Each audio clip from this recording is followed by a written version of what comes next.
بسم الله الرحمن الرحيم.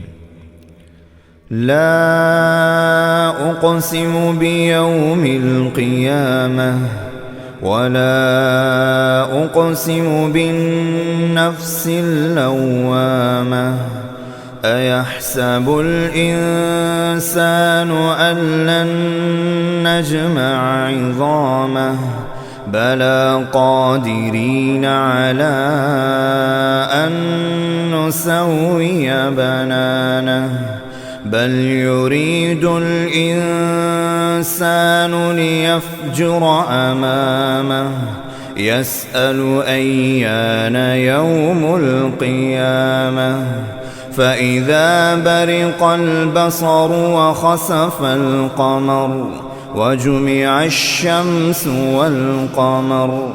يقول الإنسان يومئذ أين المفر كلا لا وزر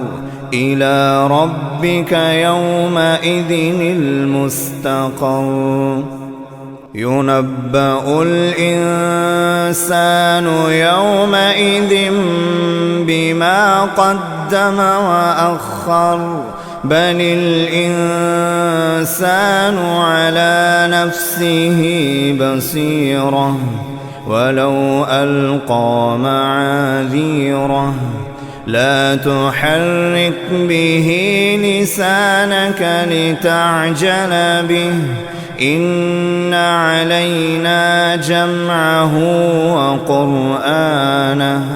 فإذا قرأناه فاتبع قرآنه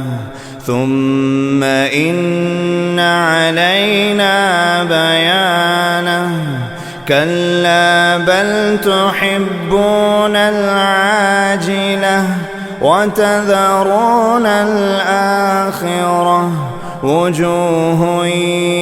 يومئذ ناظرة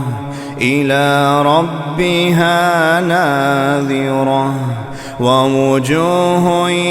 يومئذ باسرة تظن أن يفعل بها فاقرة كلا إذا بلغت التراقي وقيل من راق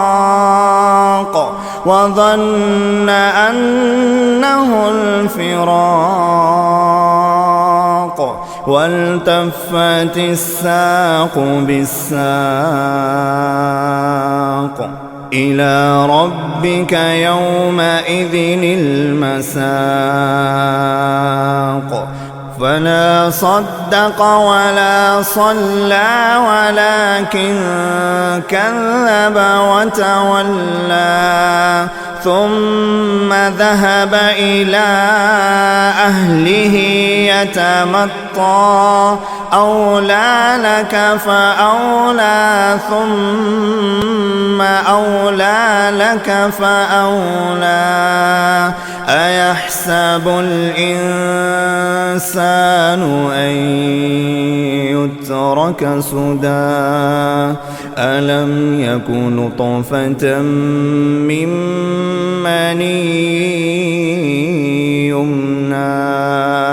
ثم كان علقة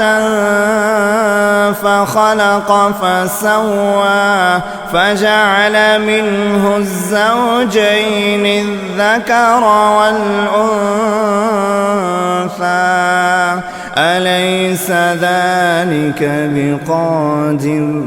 أليس ذلك بقادر على أن يحيي الموتى